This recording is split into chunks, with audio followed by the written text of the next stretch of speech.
ഒരുപാട് പ്രേക്ഷകർ അറിയാൻ കാത്തിരിക്കുന്നുണ്ട് ഇവയെ എവിടേക്കാണ് കൊണ്ടുപോയത്, കുഴപ്പമൊന്നും ഉണ്ടാകില്ലല്ലോ എന്ന്. ഏതായാലും ഇല്ല, കുഴപ്പമുണ്ടാകില്ല. മൃഗസംരക്ഷണ വകുപ്പ് തന്നെയാണ് ഇവയെ ഏറ്റെടുത്തിരിക്കുന്നത് എന്നുള്ള കാര്യം എല്ലാ പ്രേക്ഷകരെയും അറിയിക്കുകയാണ്.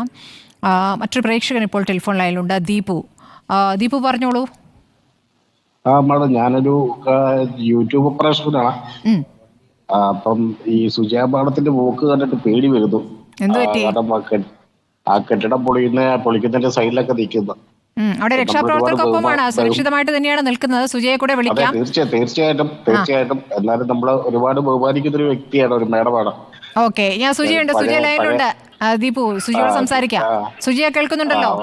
പ്രേക്ഷകൻ ദീപു കൊട്ടാരക്കരയിൽ നിന്നാണ് വിളിക്കുന്നത്. ദീപു പറഞ്ഞോളൂ, സുജയോട് പറഞ്ഞോളൂ. അതെ മാഡം, അതുവഴി പോകുന്നതൊക്കെ കണ്ടിട്ട് മാഡം പോകുന്നതൊക്കെ പേടിയാണ്.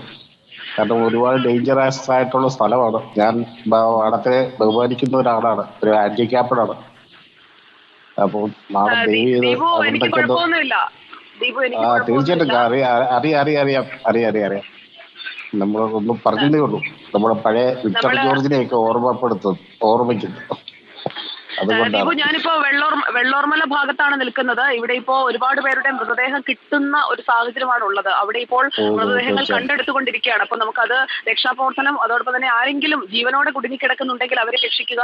മൃഗങ്ങളെയൊക്കെ ഇവിടെ നിന്ന് രക്ഷിക്കുന്നുണ്ട്. ഒപ്പം ചില മൃഗങ്ങളൊക്കെ ചത്തുപോയിട്ടുണ്ട്. അപ്പോൾ അതിലേക്കൊക്കെ പെട്ടെന്ന് ഈ രക്ഷാപ്രവർത്തകരെ എത്തിക്കുന്നതിന് നമ്മളൊന്ന് മുന്നേ നടക്കുകയാണ്. ഈ ദൗത്യത്തിന്റെ ഭാഗമായി നമുക്കും അങ്ങനെ ഒരു ഉത്തരവാദിത്തം ഉണ്ടല്ലോ ദീപു, അതുകൊണ്ടാണ്. ഞാൻ സുരക്ഷിതയാണ്. എന്തായാലും ദീപു അന്വേഷിച്ചതിന് ഒത്തിരി സന്തോഷം. വളരെ നന്ദി ദീപു പ്രതികരിച്ചതിന്. സുജിയ അവിടെ തുടരുന്നുണ്ട്. വെള്ളാർമലയിൽ നിന്നാണ് സുജിയ വിവരങ്ങൾ നൽകിക്കൊണ്ടിരിക്കുന്നത്. സുജിയ, ഇങ്ങനെ പ്രേക്ഷകർ ഇങ്ങനെ വിളിച്ചു പറയുന്ന കാര്യം സുജിയ ഒന്ന് ശ്രദ്ധിക്കേണ്ടതാണ്. ഈ തിരച്ചിൽ നടക്കുന്ന പാറക്കെട്ടുകളുടെ അടുത്തേക്കൊക്കെ പോകുമ്പോൾ ഒന്ന് ശ്രദ്ധിക്കുക. അവിടെ തെന്നി വീഴാനുള്ള സാധ്യത കൂടി ഉണ്ടല്ലോ. അപ്പോൾ മഴ തുടങ്ങിയല്ലേ? ഇവിടെ ഇപ്പോൾ കനത്ത മഴയാണ്. നമ്മുടെ യൂണിറ്റ് 21-ലാണ് ഞാനിപ്പോൾ നിൽക്കുന്നത്. ബെഞ്ചിത് പി ഗോപാലിന്റെ ദൃശ്യങ്ങൾ കാണാമെന്ന് ഞാൻ കരുതുന്നു. സ്മൃതിക്ക് അവിടെ കാണാം, വളരെ വ്യക്തമായി കാണാം. സ്മൃതിക്ക് അവിടെ കാണാൻ കഴിയുന്നുണ്ടോ? ഞാൻ വെള്ളോർമലയിലാണ് നിൽക്കുന്നത്. സ്മൃതി, ഞാൻ നിൽക്കുന്നതിന്റെ തൊട്ടു താഴെ വരെ അടുക്കളയിലുള്ള പാത്രങ്ങളെല്ലാം വന്ന് അടിഞ്ഞിട്ടുണ്ട്. കലങ്ങളൊക്കെ കിടക്കുന്നത് ഇപ്പോൾ സ്മൃതിക്കും കാണാമല്ലോ. ഇവിടെയൊക്കെ വീടിന്റെ ഭാഗങ്ങളാണ്. ഇവിടെയെല്ലാം ഇടിഞ്ഞു പൊളിഞ്ഞ് ഇവിടെ വലിയ മരങ്ങളൊക്കെ വന്ന് അടിഞ്ഞ ഭാഗമാണ്. ഇവിടെയൊന്നും കുഴിച്ചിട്ടില്ല. നമ്മളിപ്പോൾ നിൽക്കുന്ന ഭാഗം കുഴിക്കാനുള്ളതാണ്. അവിടെ മരങ്ങളൊക്കെ അടിഞ്ഞു കിടക്കുന്നതിന്റെ താഴെ അതിനപ്പുറം വരെ മാത്രമാണ് JCB എത്തിയിരിക്കുന്നത്. അതിന്റെ മുകൾ ഭാഗത്താണ് ഞാനിപ്പോൾ നിൽക്കുന്നത്. സ്മൃതി, ആ ദൂരേക്കൊന്ന് നോക്കുകയാണെങ്കിൽ ബെഞ്ചിൽ നമുക്ക് അങ്ങോട്ടേക്ക് സൂം ചെയ്യാം.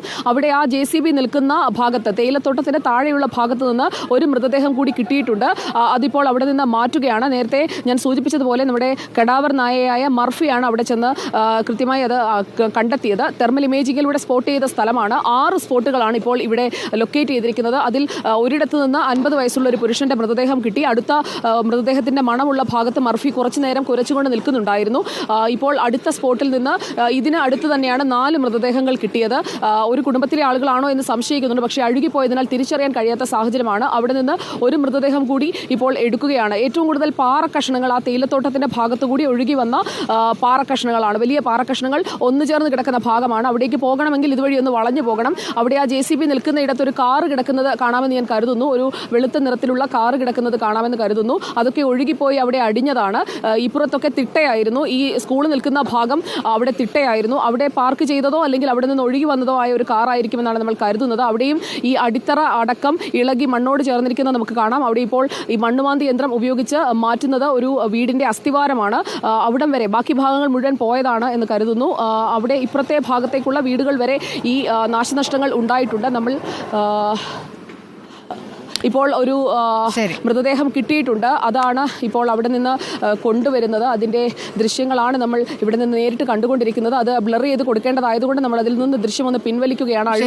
ഇപ്പോൾ ഒരു മൃതദേഹം കൂടി വെള്ളാർമലയിൽ നിന്ന് കണ്ടെത്തി എന്നുള്ള വിവരമാണ് സുജിയ, പുതിയ വിവരമാണ് നൽകിക്കൊണ്ടിരിക്കുന്നത്. അവിടെ മഴ പെയ്തു തുടങ്ങിയിരിക്കുന്നു. മഴയ്ക്കിടയിലും തിരച്ചിൽ നിർത്തുന്നില്ല.